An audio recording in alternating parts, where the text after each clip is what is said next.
Yusuf Kala menekankan pentingnya keterbukaan informasi di negara demokratis. Publik harus mengetahui apa yang dilakukan pemerintah, baik di pusat maupun di daerah.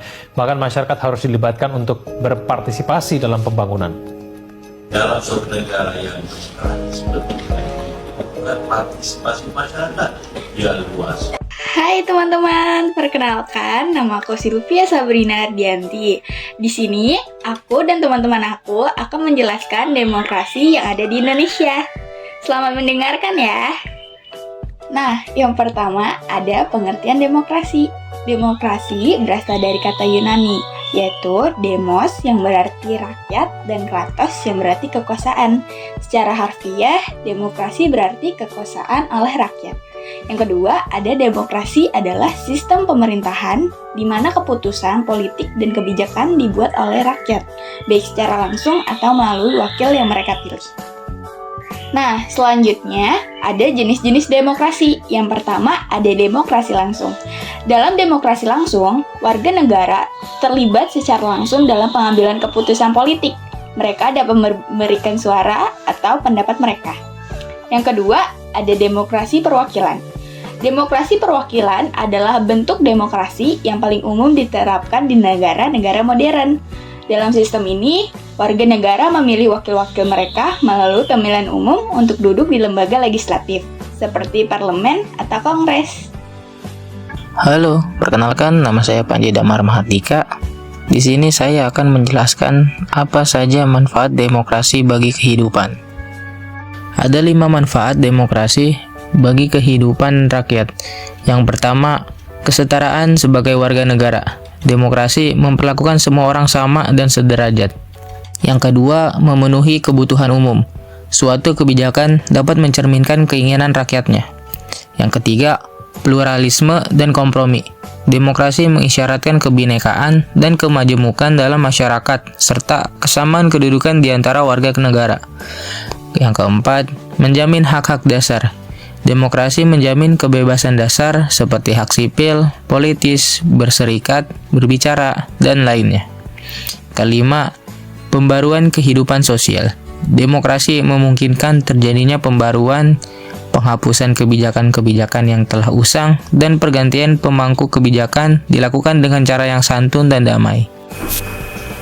Tujuan demokrasi dapat dirangkum sebagai berikut: menjaga hak asasi manusia, memberikan kebebasan individu untuk menyatakan pendapat, berkumpul, dan memilih, kesejahteraan rakyat, memastikan pemerintahan bekerja untuk kepentingan rakyat, dan meningkatkan kualitas hidup mereka, keadilan sosial, menciptakan pemerataan hak dan peluang bagi setiap warga negara tanpa diskriminasi, pemerintahan yang akuntabel, menjamin transparansi dalam pengambilan keputusan dan penggunaan kekuasaan yang dapat dipertanggungjawabkan, partisipasi aktif warga negara, mendorong keterlibatan masyarakat dalam proses politik dan pembuatan keputusan, menghindari penyalahgunaan kekuasaan, mencegah konsentrasi kekuasaan yang bisa berujung pada tirani.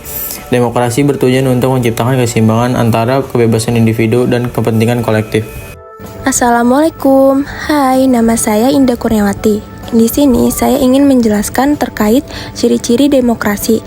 Yang pertama, kedaulatan di tangan rakyat, yang mana kekuasaan tertinggi berada pada rakyat. Yang kedua, pemilihan umum bebas, yang mana pemilu dilakukan secara jujur dan adil. Yang ketiga, perlindungan hak asasi manusia, yang mana setiap warga negara memiliki hak dan kewajiban yang sama. Yang keempat, kebebasan berpendapat, yang mana warga bebas mengemukakan pendapat. Dan yang terakhir, yang kelima, supremasi hukum, yang mana semua orang patuh pada hukum yang berlaku. Ini saya juga ingin menjelaskan terkait prinsip-prinsip demokrasi. Yang pertama, keterlibatan rakyat, yang mana partisipasi aktif dalam pengambilan keputusan.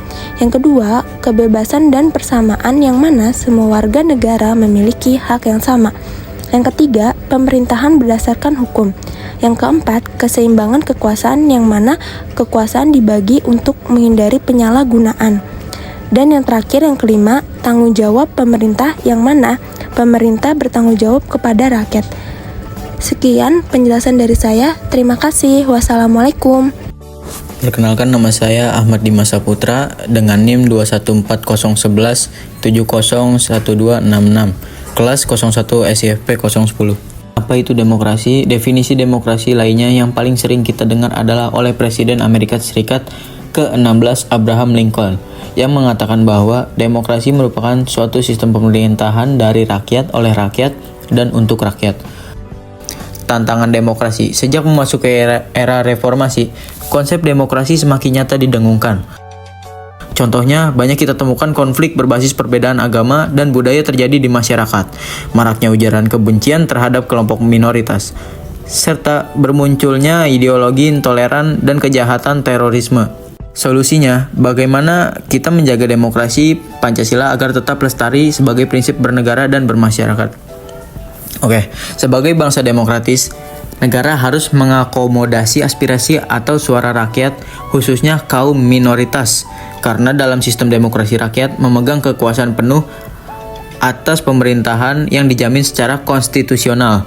Oleh karena itu, sebagai upaya menjalankan demokrasi yang bebas, adil, dan jujur, penentuan pemimpin harus dilakukan melalui pemilihan umum yang melibatkan penuh aspirasi rakyat, atau kata kuncinya adalah legitimasi.